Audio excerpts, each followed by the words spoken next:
Hi everyone, and welcome to today's webinar, which is a part of our China lecture series.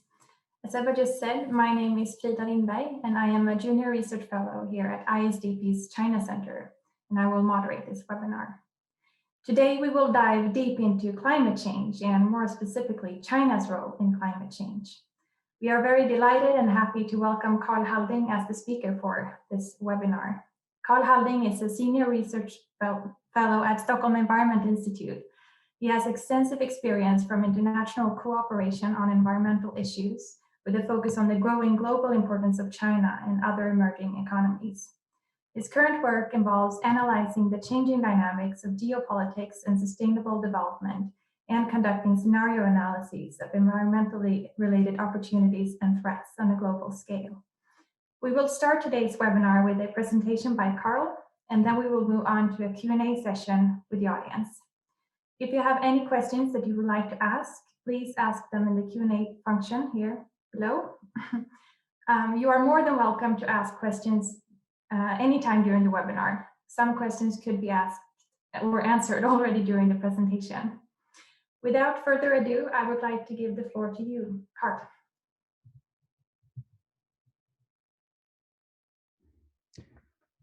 Thank you, Frida, and thanks a lot for inviting me to this seminar series.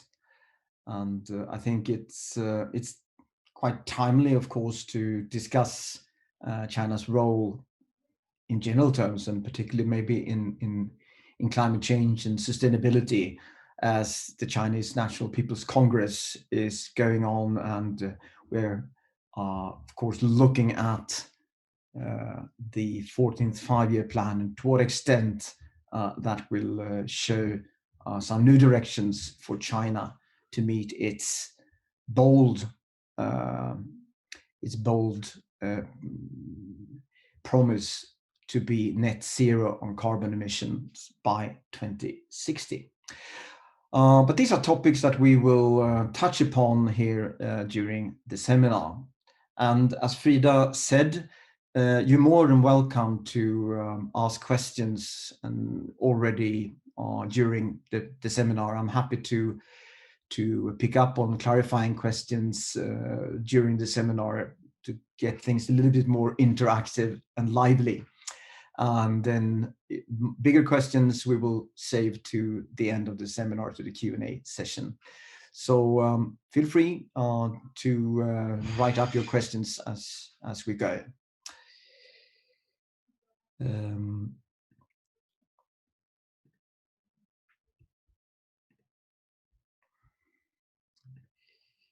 Yeah, the topic of today's session is on China's role in climate change, with the undertitle "Leading or Impeding," which I think is a very good question, because when we go back and look at China's role and the way China is presented in terms of green development and climate change and sustainability, we get very, very different types of messages. These are just two examples, one from the Center for Strategic International Studies, claiming that the East is green, China's global leadership in renewable energy. At the same time, BBC News reports that climate change, China's coal surge threatens the Paris targets. So what's true here? What's reality? Is China a leader in renewable energy? Or is the coal surge from China threatening the Paris targets? Or is it happening? Are both things happening at the same time? What is actually China's role in terms of sustainability and our common future? So this is something we will dive into here today. But let's begin with some basic facts. Always good to have some facts before we start to discuss futures. Well, currently, China is responsible for roughly almost 30% of today's carbon dioxide emissions. I think the official number is 28 point something percentages, but it's a little bit old, and China's share is raising. So let's say just under 30%. I don't believe in decimals on percentages when it comes to these estimates. So is this a lot or is it not? I think to begin with, 30% is a lot by any standards. But is it a lot in relation to the world and to other countries? That's a basic question, particularly when it comes to climate negotiations, where a lot of the argumentations are around responsibility and capacity to deal with the problem. So in terms of almost 30%, well, China has roughly 20% of the global population. So the 30% is more than 20%, and China is well above the global average in terms of current emissions. However, if we look back and look at the aggregate increase of emissions since 1990, the year that the climate convention is relating to, then China is responsible for almost half of the increase in CO2 emissions since 1990. So when it comes to later years, China has more emissions relation to other countries. Their emissions are increasing, and they play a very important role.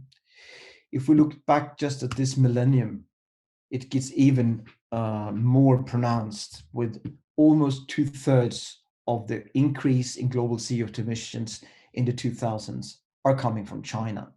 So from this perspective, it's quite obvious that China's role in terms of reducing or coming to terms with its carbon dioxide emissions is very, very important. It's crucial for the world to stand a chance to deal with climate change and steer towards something like the Paris Agreement.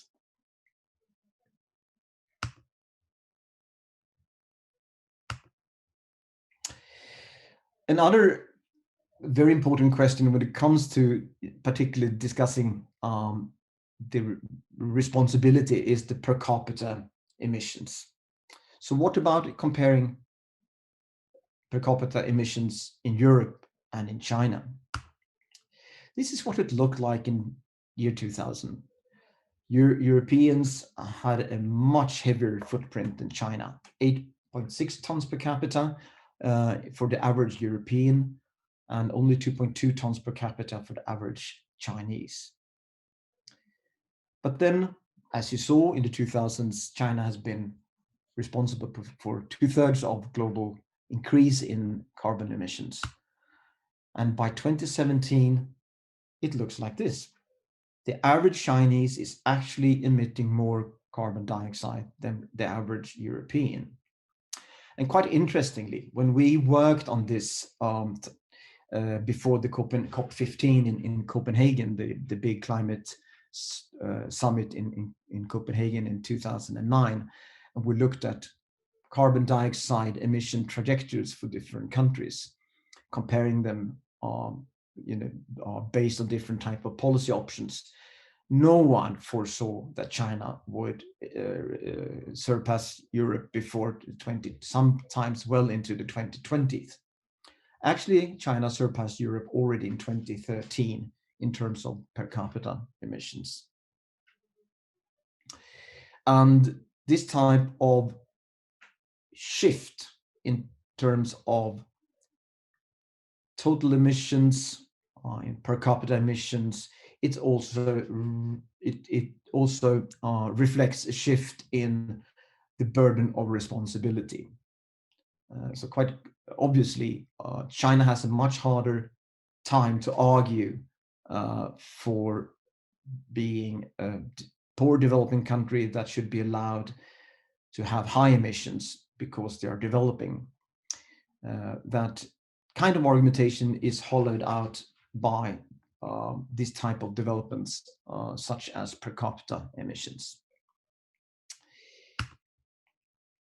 So let's have a look at and drill down into the question of how could it be that China's CO2 emissions began to increase so rapidly, particularly the acceleration in the 2000s. Well, let's have a look at China's coal consumption. This is a chart showing coal consumption from 1980 up to 2015. It's interesting with coal consumption in China. It's a curve that is, of course, sort of reflecting economic growth. For most countries in the world, economic growth is strongly correlated with the use of energy. And in China, majority of the energy is coming from coal. It's down in relative terms now to just under 60% of total primary energy consumption.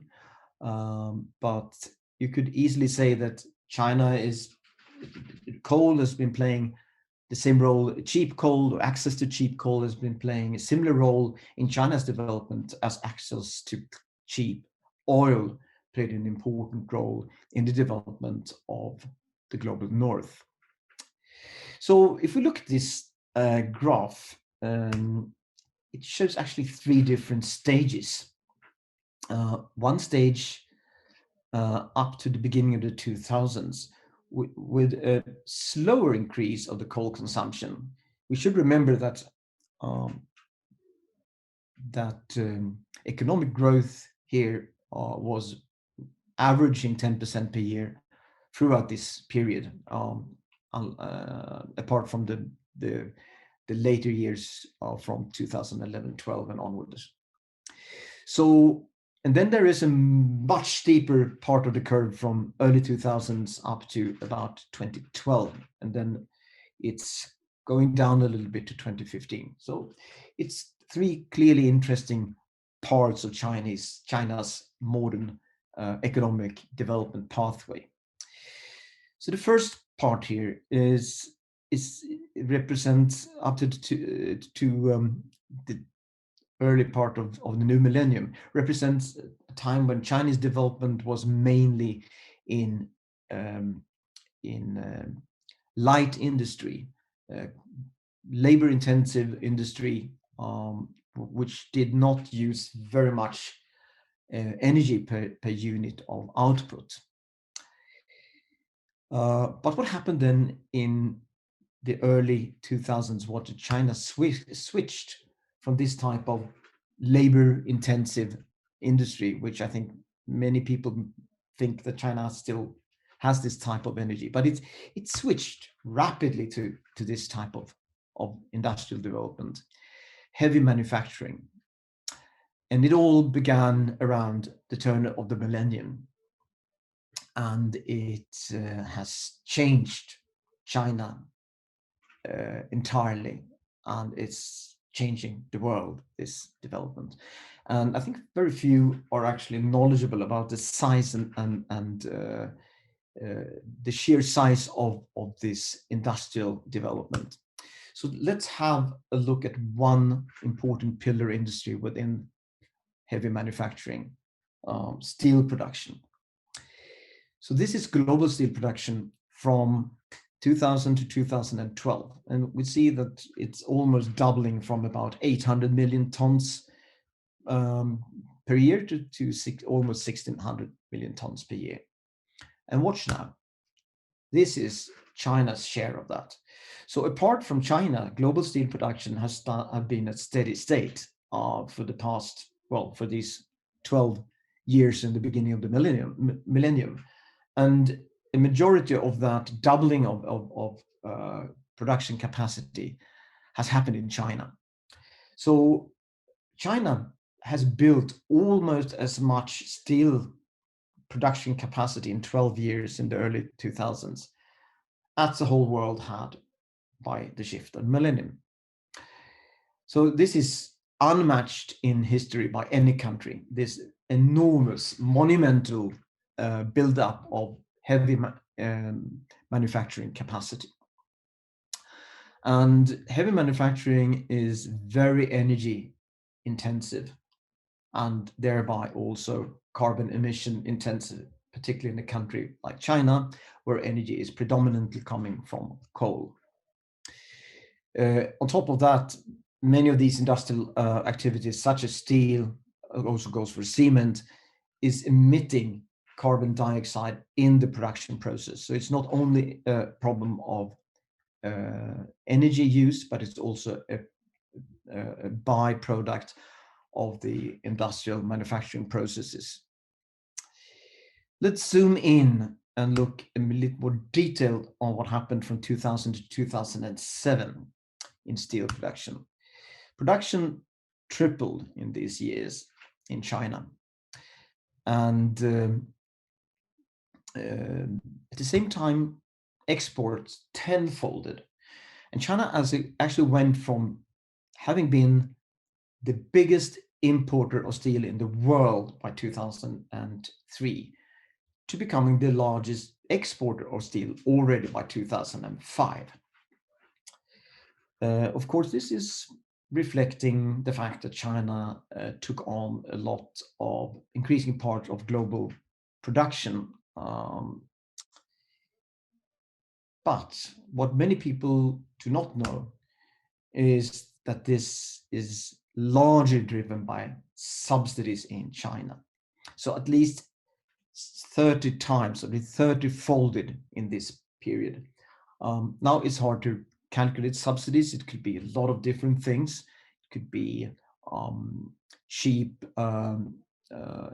access to energy, free access to land, absence of environmental fees, soft loans, grants, whatnot. A lot of different types of softness that has gone into Chinese companies, and probably these 30 times is not even reflecting the real amounts of subsidies that has gone into Chinese steel industry if you compare to what would be the case in an open market economy. So I think this picture is showing that what happened in China in terms of manufacturing capacity in this first decade of the 2000s was not just that countries in global north outsourced their production to China.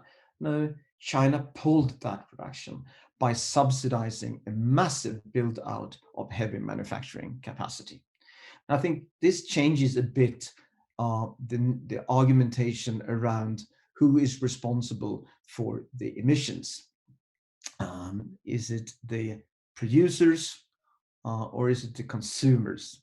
And if producers are heavily subsidizing its production and in a way that they could sell cheaper on global markets, which has been the case on steel, then the responsibility for that industrial activity and production is certainly moving from the consumer towards the producer.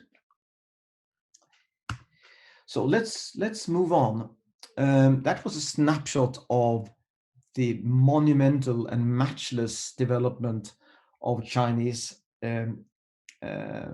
economic of the Chinese economy and Chinese heavy manufacturing that took place in the first decade and well into the second decade of this millennium.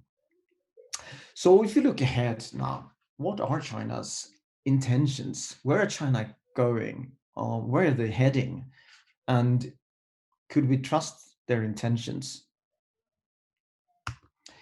So let's have a look at the period from 2013 when Xi Jinping came to power and moved into Zhongnanhai. One of the first things that Xi Jinping discussed and brought up when he came to power was something he called the new normal. He argued that the world is changing and China has to adopt to this change. It's a new normal, would involve hardships and it would motivate a lot of hard policies from his side.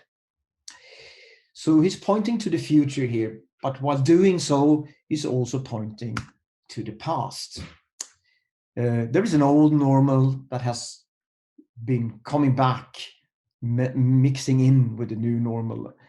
And it's not by occasion that two images so similar are happening or are being developed in China. So I think this shows quite clearly on how Xi Jinping, while looking ahead, he's also has looked back at the way Mao Zedong pointed out the future in his reign in the 1950s and 60s. Well, Xi Jinping has arguably managed a lot better on the global scene. This is from the World Economic Forum just 4 years ago, when President Xi was given a keynote speech opportunity at the Davos Forum. And you might remember this was just when Donald Trump had entered the White House, and he had already been arguing about tougher role from the US in terms of trade and a more protectionist stance from the US in terms of protecting US interests. So what Xi Jinping managed to do here, in a very smart and clever way, was to present China as the torch carrier of open and free trade. And he did so, of course, in a situation where people around the world were quite concerned about the new policies in the United States. But Xi Jinping managed to position China here as a forefighter for free and open trade, without really pointing towards Trump specifically. I think it wouldn't have taken a lot from us in the research community or from media to actually scratch the surface of these statements from President Xi, as we saw just when it comes to China's buildup of steel production capacity. That was driven by subsidies. And actually, what happened already in the 2007-8-9 was that a buildup of global overcapacity started, and everyone agreed, including China, that a majority of that overcapacity happened in China. So Chinese overcapacity steel production started to flood in international markets, and as it was subsidized, it could sell cheaper and outcompete other producers.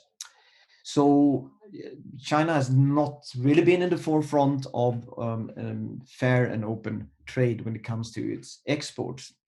I think if we look at Chinese imports and access to Chinese markets, and we ask a company like Vestas, a big Danish manufacturer of wind turbines and wind power systems, they will tell you that in order to export into China, there are quotas on that a certain amount of the production need to be produced in China.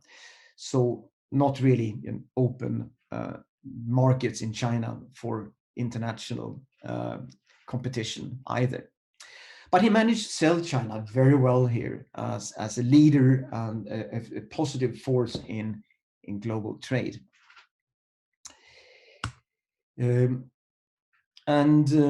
In September last year, he appeared again, and this time at the UN General Assembly, where he took us a little bit baffled by promising that China should have net zero carbon dioxide emissions by 2060.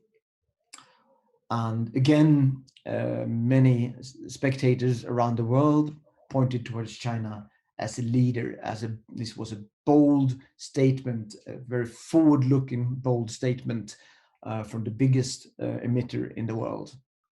Many said this is leading the way to the future.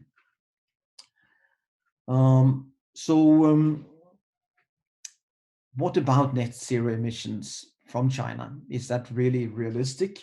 Maybe, maybe not. It's 40 years to then, so it's a long time to go. At the same time, China is the biggest emitter. So let's have a look at a graph. This is showing China's carbon dioxide emissions from 1990 until 2017, I think. And then it has two different graphs of a span where China would have to, where China's emissions would have to develop in order for us to have a fair chance to meet the Paris Agreement. And this would be two different aspects of China's fair share of that development space. However, this is China's actual pledge under the Paris Agreement. It's to reduce its relative emissions relative emissions in relation to GDP development by 60%. Actually, this has been increased to 65%, but it still allows for Chinese emissions to actually increase until 2030, and then to pan out for 5 years, only after which it should start to reduce.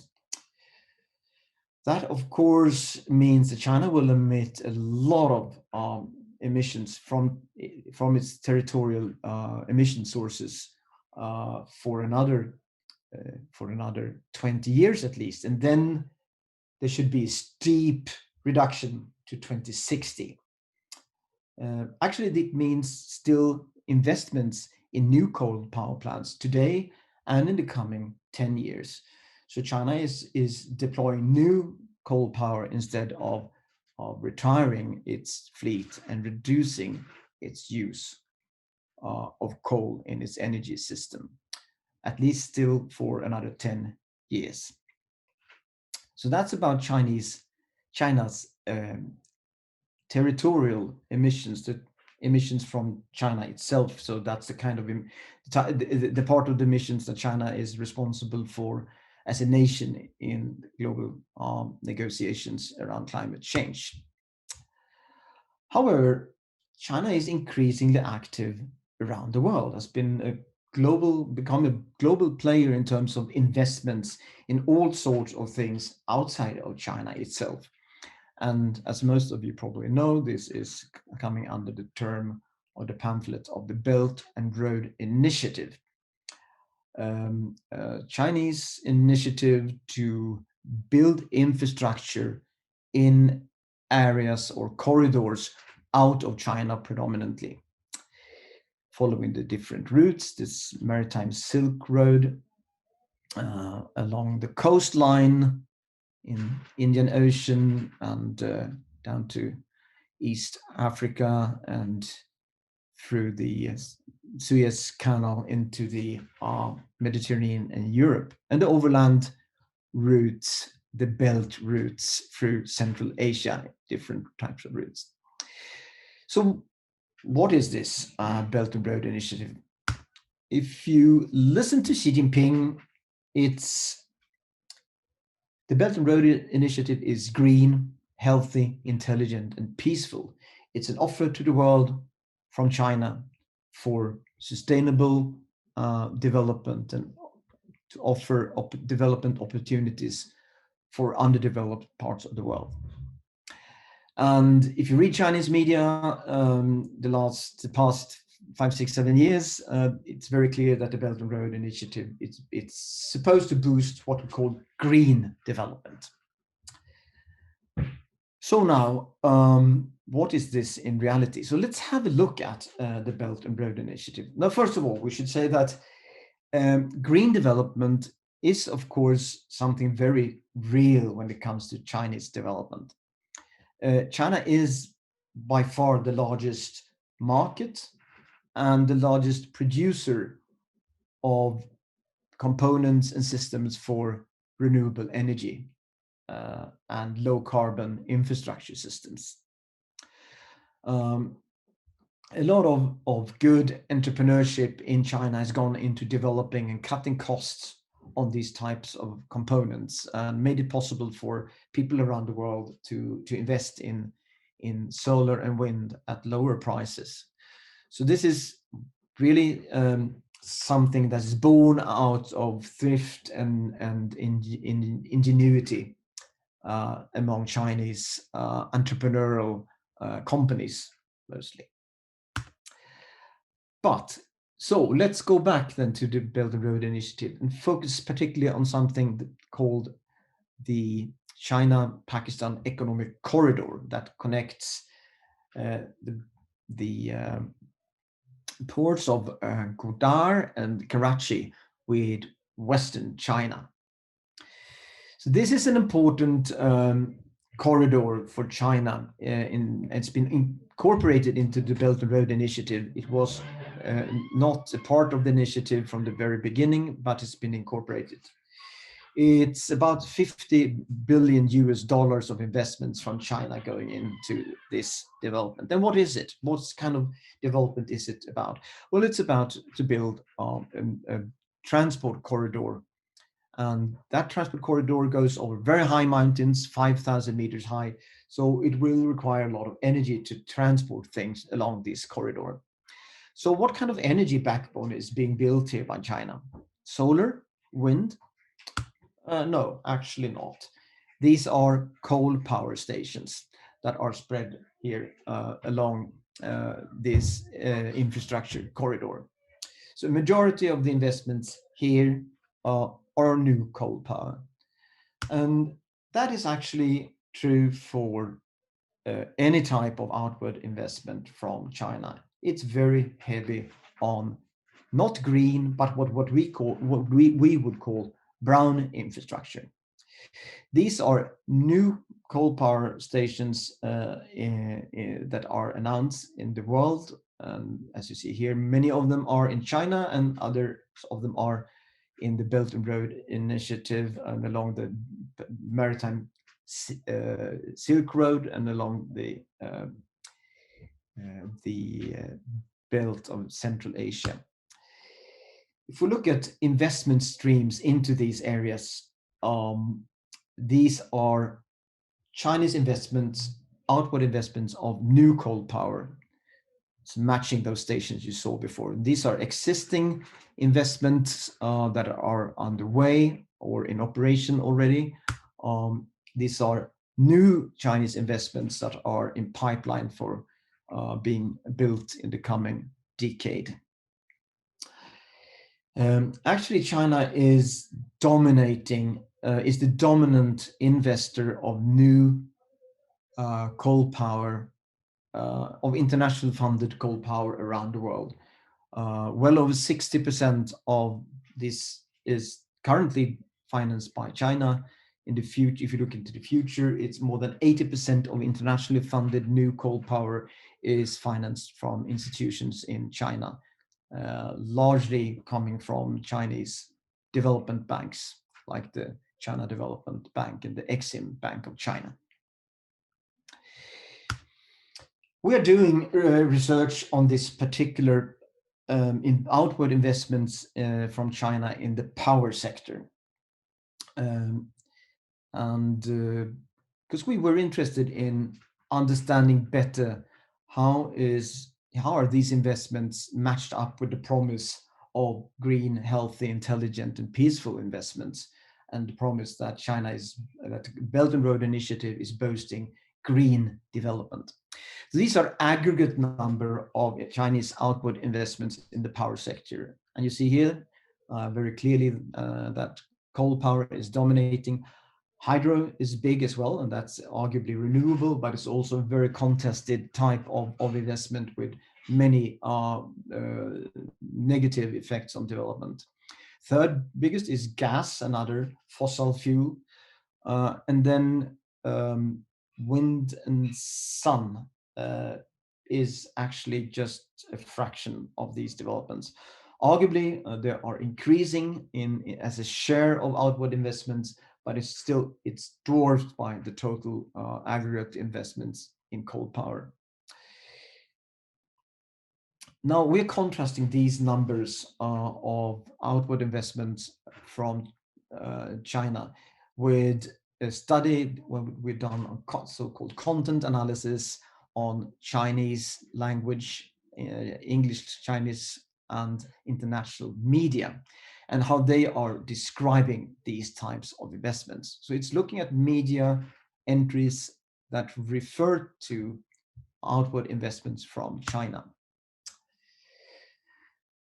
And this is what these three samples look like. So we have one sample of Chinese language media and one sample of Chinese English language media, and then international English language media. Here we see, for example, that coal is a lot more mentioned in international media than in the Chinese media. Rather, in the Chinese media, renewable takes a big share of the actual mentions in media. One odd thing is that in Chinese media, nuclear power takes a lot of space. Almost more than a quarter, almost a third of Chinese language media, although nuclear power is not a big share of outward investments from China. So this maybe reflects the interest that the Chinese government is putting into nuclear as a solution for the future. Another interesting aspect is that gas, which is the third largest share of outward investment, it's hardly mentioned in Chinese media, not in the Chinese language media at all, and very little in Chinese English language media. Also not so much actually in international media. But by and large here, there is an overrepresentation of focus on renewables in all these media samples, but much more so in Chinese media. And if you look particularly at Sun here, Sun is a small share of outward investments, but it occupies well over a quarter of the media mentions in Chinese language media, which means, of course, that people reading Chinese media gets another image of these outward investments than what's reality. Yeah, we also investigated how these investments are being presented in terms of whether they're dirty and unsustainable or clean and sustainable. And in Chinese media, it's overwhelmingly 90% is prescribing these investments as clean and sustainable. In the international media is a little bit of another picture. Almost 60% of the media mentioned is about dirty and unsustainable investments. If we look at some of the themes and how they're actually described, so take for example dams and hydropower projects in Southeast Asia. In Chinese media, it's overrepresented in terms of environmental impact assessment, water conservancy, and responsible stakeholders, whereas in international media, it's terms like damage, environmental impact, ecosystems and biodiversity, deforestation, controversial, and civil society are overrepresented. If we look at Chinese coal power exports, we have a similar type of distinction between overrepresentation in Chinese media. In Chinese media, these investments are portrayed as environmentally friendly, being efficient at higher utilization rate. They talk about clean coal and clean power in relation to these investments. Whereas in international media, the same type of investments are described as exporting overcapacity, financing dirty coal all around the world, and slowing the global green shift. So here is a clear disconnect, a very, very clear disconnect between, on the one hand, the reality of those investments, which are overwhelmingly fossil fuel and particularly coal oriented, and the description and the narratives that come out of these around these investments from China, which are dressed up in terms of green, clean development with positive, in very positive terms. We're going to summarize this research in a report which we plan to make available in the coming month. Yeah, China is not only just talking about green when they do investments around the world in coal power. It's even so that up to recently, it's been possible to use green bonds to fund coal power projects.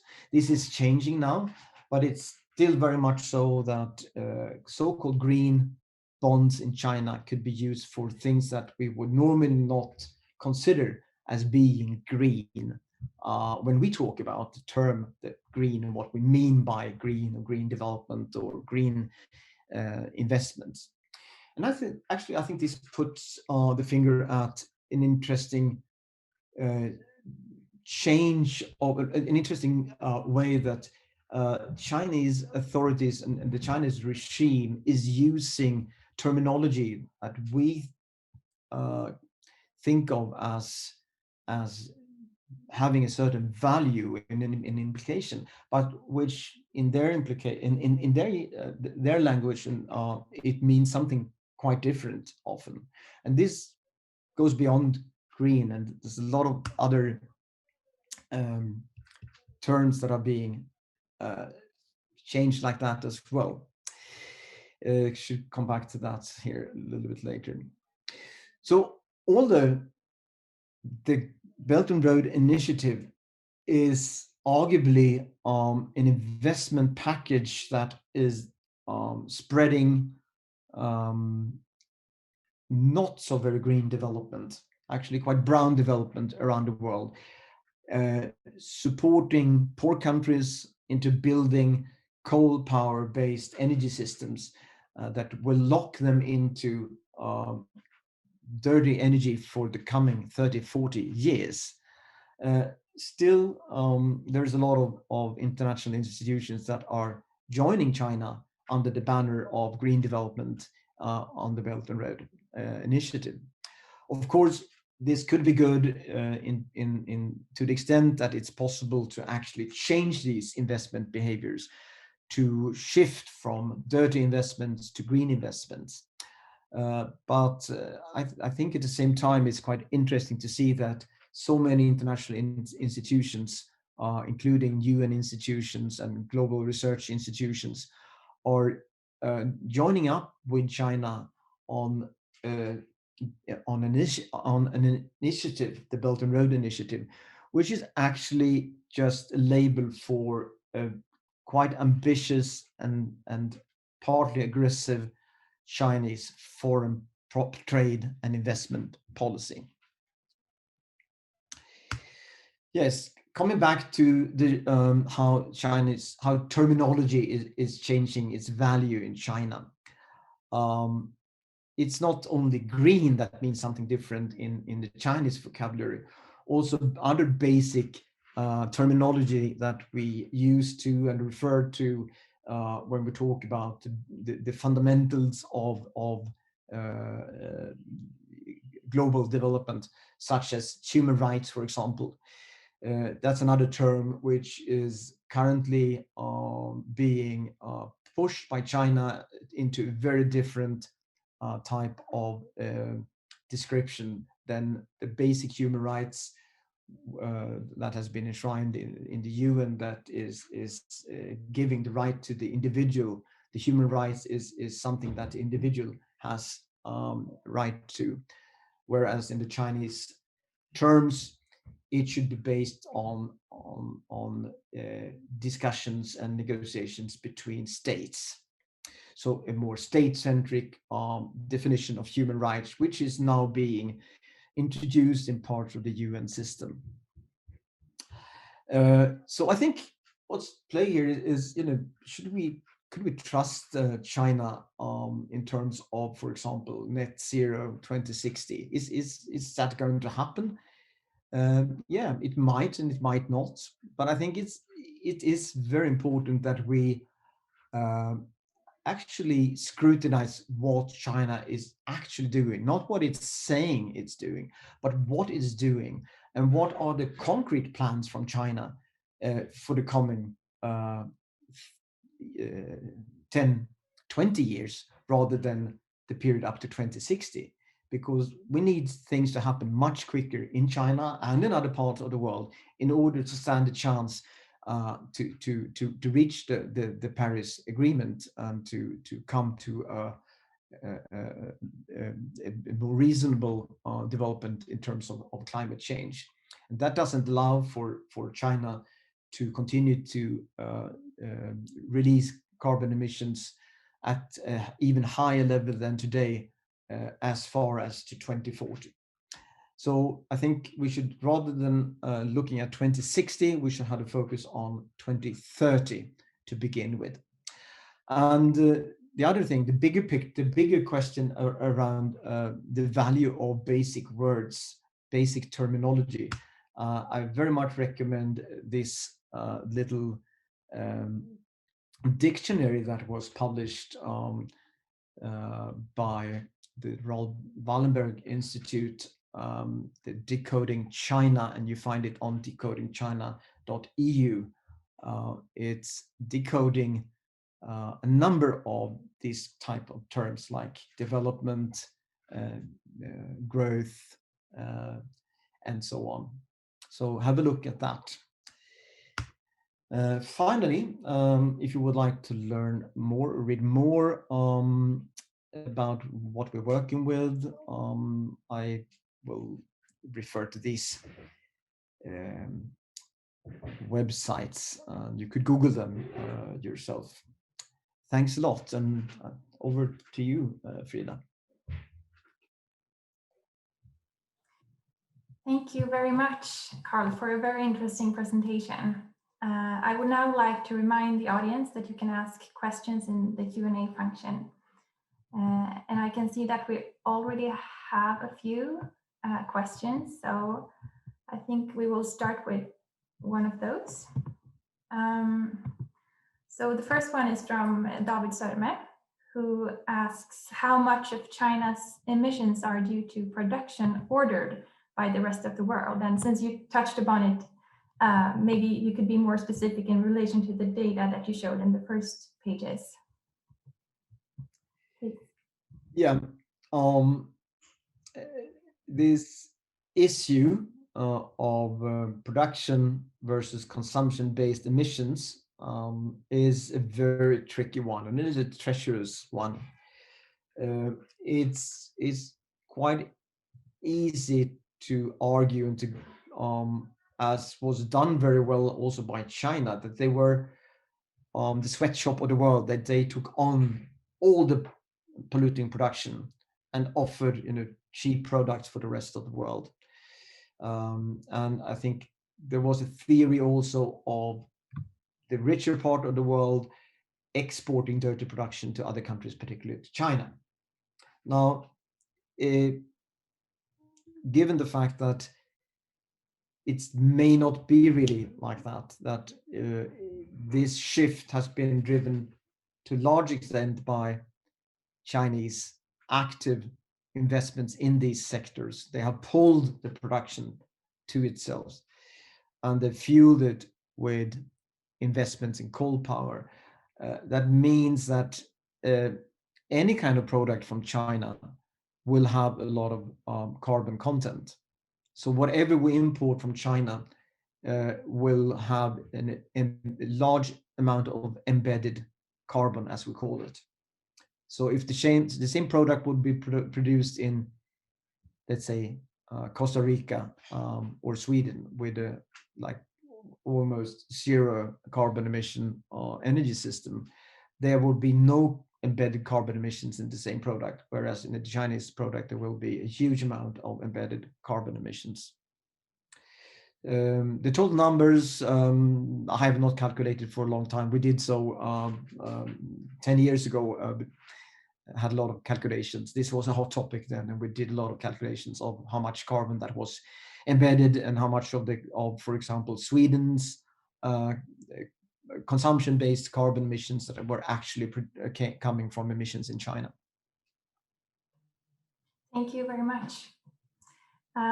We also have a question from Larissa Stinkel, who says, thank you very much for your very insightful and thought-provoking presentation. Looking at this week's 2 sessions in Beijing, it seems quite telling that the city was on high air pollution alert during the get-together, and yet the political establishment is adamant on saving face, even in the light of visible shortcomings. Do considerations over political stability feature in Beijing's calculations, and to what extent could they impede on the Green Revolution? Well, I think that air quality is a key concern for the Chinese leadership, and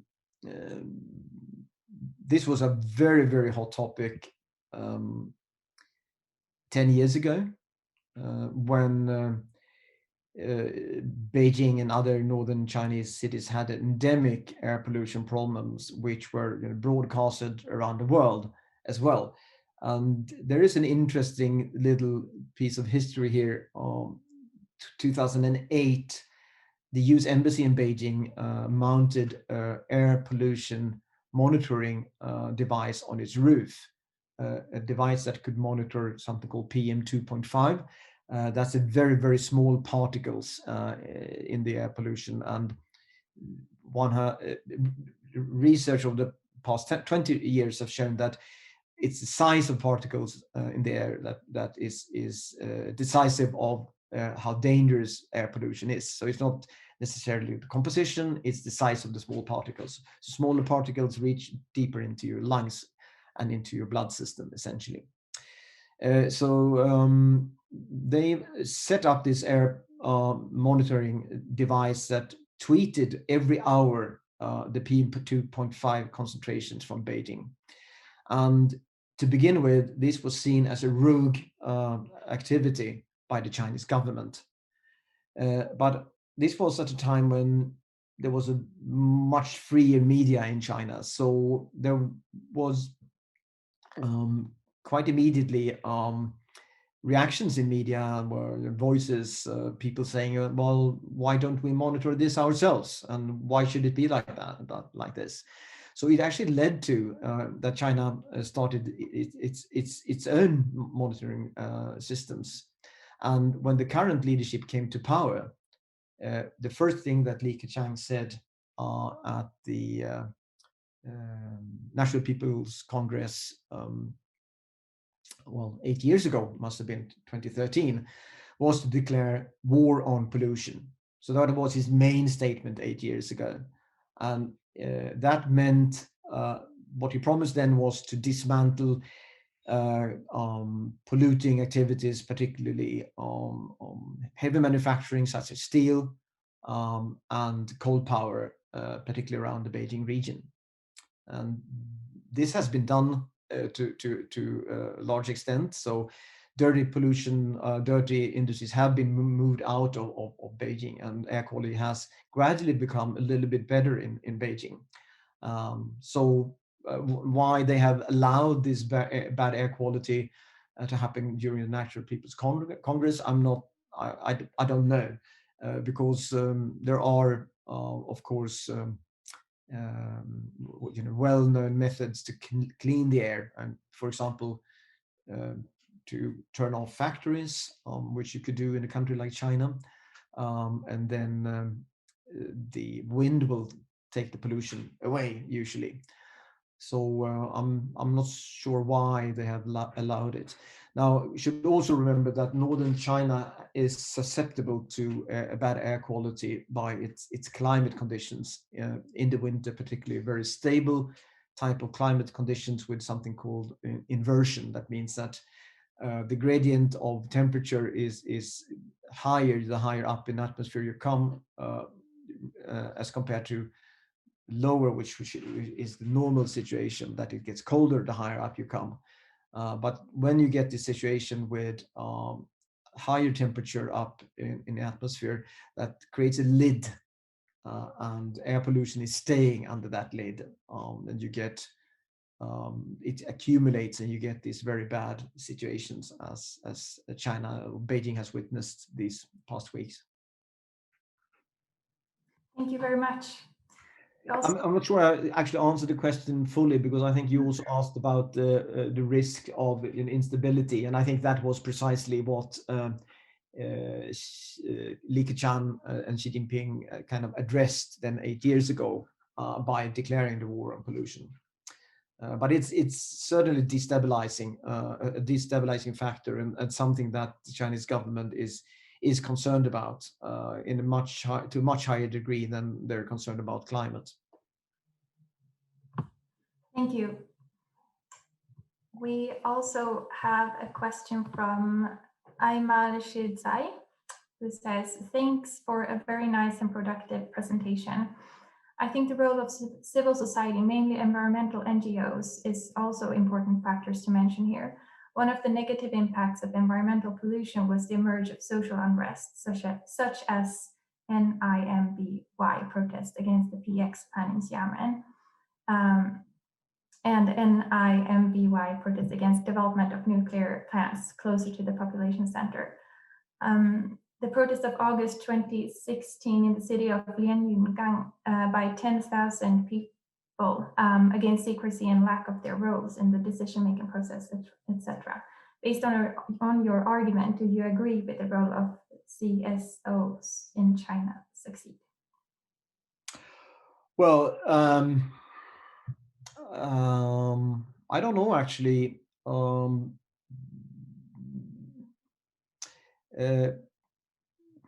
The NIMBY that you referred to here means not in my backyard. For those of you who do not know, the NIMBY means that you protest against things that happen near to you. China used to publish instances of social unrest until, I can't remember, was it 10 years ago, something like that. So for some reason, these statistics were openly published, and they increased rapidly year by year in the 2000s, and they reflected these types of unrest that came from polluting industries. A lot of it was waterways being polluted by nearby industry, for example,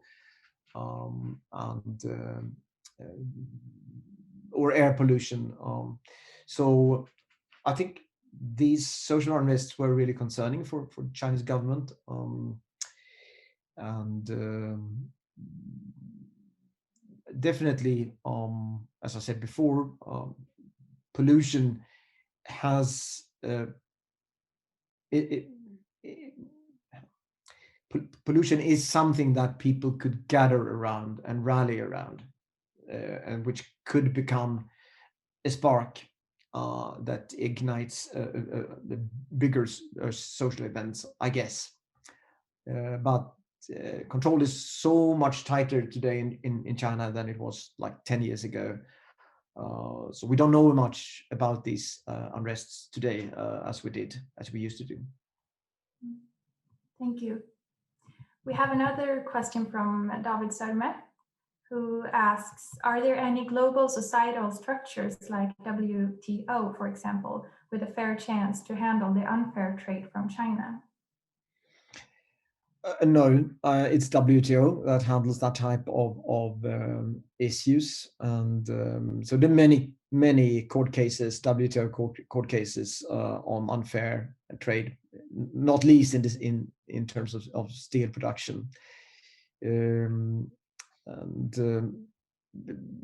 actually a lot of the controversy around China's wish to achieve market economy status is connected to the opportunities to trade.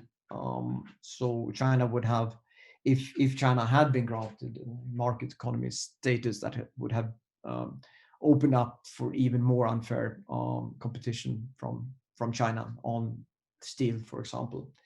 So underneath that battle here that was playing out a few years ago was certainly concerns from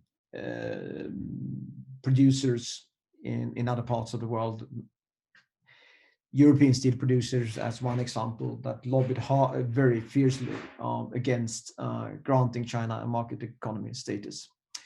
But it's all about WTO, and the thing that is being discussed as we speak in the European Parliament is a proposal from the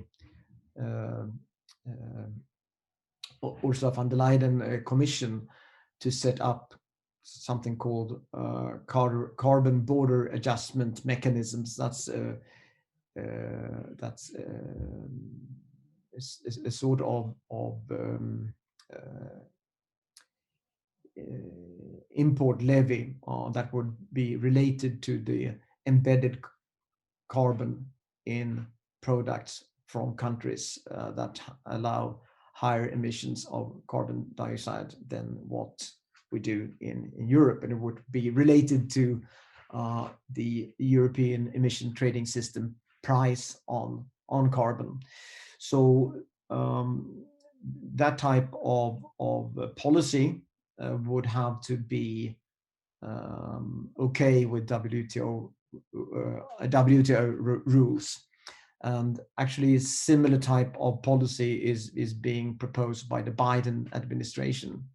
So if these two type of, or if carbon border adjustment mechanisms will be set up, that will change relative prices on a lot of carbon intensive products from China and from other countries with high carbon emissions. So it's all happening under the WTO, and I think that one could say that a lot of the attention in terms of coming to grips with global climate change has moved from the climate negotiations, which have very limited results, since 40 years. We still don't see a global carbon emission trajectory that is bending. It's still higher and higher year from year, although all those discussions. But those negotiations are based on that everyone should agree. So there is certainly a shift of attention towards trade policy as a way of moving ahead for those countries or areas that like to move ahead more forcefully, such as Europe and maybe also United States. Thank you. We have a question from Rasmus Björklund, who says, "Dear Karl, how can the countries accepting BRI investments try to screen Chinese investments so that they are covered within countries' emission decrease NDCs? Or do all the countries accepting investment fall under the developing countries exception?" Well, the majority of the investments from China, the investment in coal power from China are in other developing countries. But of course, these investments will have to be dealt with within the scope of their NDCs, yes. But NDCs or targets for developing countries will be relative. That's enshrined in the division between industrialized and non-industrialized countries, and the term common but differentiated responsibilities. So the differentiated responsibilities mean that developing countries will not have to take on absolute targets, but targets that are relative to their development. Thank you. We have a question from Mikael Höök, who asks, what about current plans for carbon capture and use or storage, CCS or CCUS in China? Is it discussed much among policymakers? Hej Mikael, kul att du är med. Yes, I don't think that well, CCS is still being discussed, but I must admit that I haven't followed that debate closely. But if we look at the so-called roadmaps that have been published by institutions in China, such as the Tsinghua University, that's the roadmaps for meeting the net zero 2060 target. It involves a lot of nuclear, particularly, but that is not so surprising because the main authors are old geezers, engineers at Tsinghua University who are very enthusiastic and always been very enthusiastic about nuclear. Personally, I think it will be very hard to deploy nuclear at that scale as they have planned. But CCS, something we should actually look more at how they actually plan to go ahead with CCS. Thank you. Marie Desatnik is saying, thanks for a very interesting webinar.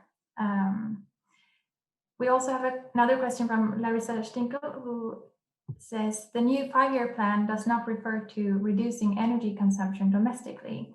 Is there a chance this will be addressed in the future? And what role do local governments play in this process? Well, I don't think, I don't think that China will have plans specifically at reducing energy consumption, as that is such an important aspect of economic activity and economic development. So what we have been looking at is whether China would put a limit on its coal usage. So there were speculations if there should be a coal cap already now by 2025 as a part of this 5-year plan. And that's not the case, and I was not expecting that either. Although it should be fairly simple for China to actually put up such a target for a peak, but it was not. It wasn't there. So the issue is not really about energy consumption, although that is an important aspect, but it's more about shifting to renewables. So, but however, I'd like to dwell upon two things there: energy consumption and what you said about local governments. So one important thing to understand is that Chinese economy is a government controlled investment driven economy. So it's essentially a command and control economy with very little role for markets. And as in any command and control economy, it could generate growth as it has in China, but it doesn't necessarily generate productivity. So markets are usually better at allocating resources and to chase after productivity. But China isn't a market, so market rules do not apply in China. And that means that energy consumption per unit of output is very high in China compared to other countries. Just a shift over to markets would probably also help China to reduce its consumption. The other question you had was about local governments. And there you have a situation where we tend to look at China as a monolith, as a country that is ruled from Beijing, and whatever the ruler in Beijing says then people and institutions around the country is following suit. That's not the case. There is a lot of tension between the central government and provinces and powerful cities, has always been, and each new ruler that comes into Zhongnanhai will start with an anti-corruption campaign to root out people they don't trust and try to put people they trust in different positions around the country. So even Xi Jinping, who's been very tough on moving ahead and try to put his people in different positions, even he has problems to reach out to the provinces. So one thing that has happened is that for all the investments China has done in renewables, which is remarkable and impressive, a lot of that is not connected to the grid for various reasons, and that partly has to do with the lack of market. Someone got rich from investing in renewables, but it wasn't really about connecting the renewables to the grid. There is a lot of already built capacity that should be connected to the grid, which could leapfrog China's renewable energy as a share of the total energy consumption. But it's being held back by certain provinces. So, for example, in Mongolia, they have a lot of coal and a lot of coal power, but they also have a lot of renewables in terms of solar and wind power parks. And here they sometimes or quite often prioritize power from the coal sector because there's a lot of labor opportunities connected to that sector, whereas the renewable sector is not very labor intensive. So there is a lot of untapped opportunities, which are, I would say, basically due to the lack of a functioning market economy. Thank you. We have another question from Ayman Shizai, who asks, do you see any role of Chinese academia in their success? If yes, where? I don't think, I'm not sure I understand the question, role of China academia in their success. Well, let me reflect on it. I don't really understand the question, but I worked with Chinese researchers for many years since the 1990s in different situations, and at least my field of research I haven't met many outstanding researchers from China. I think quite often, for example, critical thinking has been lacking, and basic things, that's proper references and so on, or for that sake, having a figure of 2 decimals on the percentages, where it's not possible to measure with that kind of in that type of detail. That's things that I've seen a lot of from Chinese researchers. But I think the area where I interact is an area where China is not strong. I think Chinese academians and research are very strong in other areas, such as development of renewable energy technology and things like that. But when it comes to the study of societal aspects of sustainability, I haven't seen a lot of excellence. Thank you. We are running out of time, unfortunately, so I think we will have to wrap up soon. I'd say that the next question will be our last, and then we will wrap up. So it's from David Sörme, who asks, is there any international pressure being put on China regarding the coal power plants they are building as a part of the Belt and Road Initiative? Yeah, I think there is a growing concern here. Until very recently, not many people understood this, and I think there is increasing media about it. There are some good databases being established. The one that I referred to, or two databases that I referred to in my presentation, one being built at the Boston University and the other one by the Global Energy Monitor. So I think by presenting real data and increase visibility and transparency of these investments, I think that's the right way, the best way of actually putting pressure on China and Chinese partners around the world in Belt and Road Initiative recipient countries. So I think also the opportunity of carbon border adjustment mechanisms that will make it more difficult to export into EU or US for countries that have an energy system built more on coal power. That's something that will have play an important role of, I think, maybe even putting some of those plans for new coal power on the dustbin. Thank you.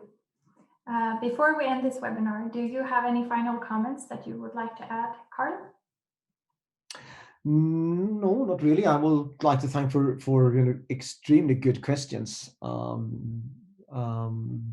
I guess we could continue for another hour just responding to questions.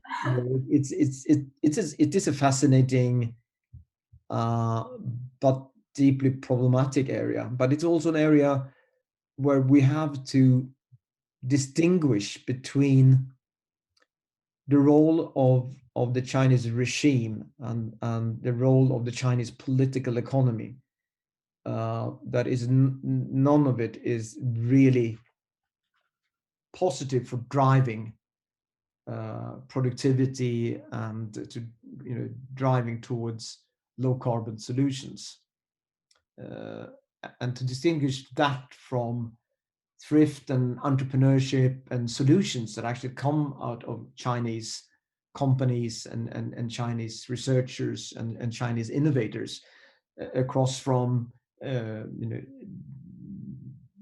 electric train, electric mobility, solar and wind power systems, and so on, new battery technology. So if we could make sure to leverage that thrift and that knowledge and that capacity instead of leveraging coal power from China, I think the world would stand a much higher chance of moving towards the Paris Agreement. Thank you. And thank you very much, Karl, for your presentation and very interesting webinar. I think we've had a great discussion after your presentation as well. So I would really like to thank the audience for joining and for asking good questions.